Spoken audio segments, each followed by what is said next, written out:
Card যেটা আছে সেটা দিয়ে তো আপনি রেলে টিকিট কাটেন এখন। তো সেটা দেখালেই 65+ নাগরিকরা এই সুবিধাটা পাবে।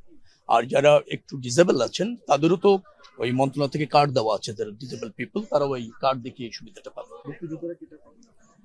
সে বিষয়ে কথা আজকে হয়নি।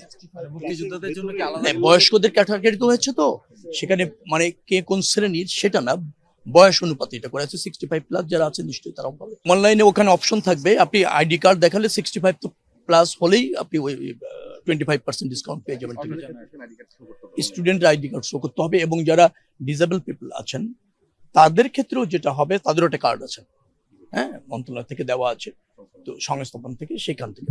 সহজ কথা হচ্ছে যে আমরা রেলের একেবারে সার্বিক উন্নয়ন চাচ্ছি, সেবার মান। এখন যে সমস্ত ট্রেনগুলি চালু আছে তার গতি বৃদ্ধি এবং অল্প সময়ে যাতায়াত কিভাবে করা যায়, তার জন্য বিদ্যমান কিছু প্রকল্প আছে, সেগুলি আরো বেগ পাবে। বাস্তবায়ন করবার ক্ষেত্রে নতুন কিছু প্রকল্প গ্রহণ করা হচ্ছে, যার ফলে রেলের বিদ্যমান যে অবস্থা আপনারা দেখছেন, যে সেবা এবং যে সার্ভিস এখানে আছে, সেটা আরো শক্তিশালী হবে, জনবান্ধব হবে এবং ধরেন মানসম্মত হবে। স্পেশালকে আমরা সর্বোচ্চ চেষ্টা করছি 85 থেকে 86টা লোকোমোটিভ ইউজ করতে পারি কিনা ইঞ্জিন, সেটা যদি আমরা পারতে সক্ষম হই, আমার মনে হয় শিডিউল মেনটেন করা সম্ভব হবে।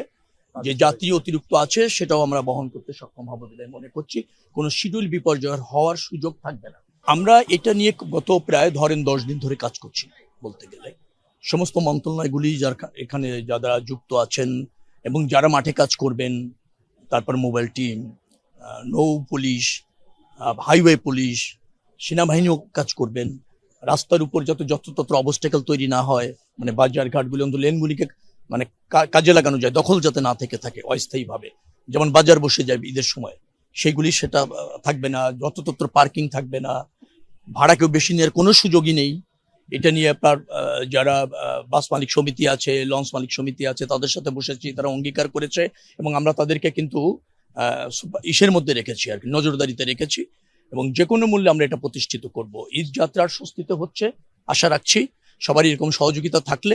একটা প্রতিবন্ধকতা হচ্ছে যে 2 দিনের মধ্যে প্রায় 1.5 কোটি লোকের মতো ঢাকা শহর ছাড়ে। পৃথিবীতে এইরকমের আপনার ঢাকা শহর ছাড়ার নজির আর কোনো সময় নাই এই ফেস্টিভ্যালটাতে যা হয়। না, বাস্তবতা আমরা সেভাবে দেখছি যে, আমি আপনাকে বলি আমি বলেছি আপনাকে যে এবার তাদেরকে ভাড়া নির্দিষ্ট হারে নিতেই হবে, যে ভাড়া আছে, অঙ্গীকার না শুধু, এটা বাস্তবায়ন করা হবে। তারা যেটা বলেছে, একটা দাবি আমাদের কাছে করেছে যে বাসটা যখন খালি আসতে চায় বা আসতে হয়, তাদেরকে সেতু যখন ক্রস করতে হয় টোলটা ফ্রি করে দেওয়া যায় কিনা, এতটুকু দাবি তাদের আছে। এবং বাকিটা তারা অঙ্গীকার করেছে যে তারা ভাড়া বাড়াবে না, যাত্রী সেবার মানও ঠিক রাখবে, যানজট যাতে না হয়, টিকিট যেটা আছে সেটাও তারা স্বচ্ছতার সাথে আপনার সেল করবে। এসব ব্যাপারে আমাদের মনিটরিং আছে, ভাড়া বাড়ানোর কোনো সুযোগ নেই। আমি নিশ্চিত ইনশাল্লাহ যে প্রস্তুতি নেওয়া হয়েছে, আশা করছি যে একটা স্বস্তি এবং আরামদায়ক ঈদ যাত্রা হবে ইনশাল্লাহ। যেটা প্রতিবন্ধকতার কথা বলেছি, 1.5 কোটি মানুষ 2 দিনের মধ্যে ঢাকা শহর ছাড়তে চায়, যে কোনো যানবাহনে উঠে যেতে চায়, এই প্রবণতা।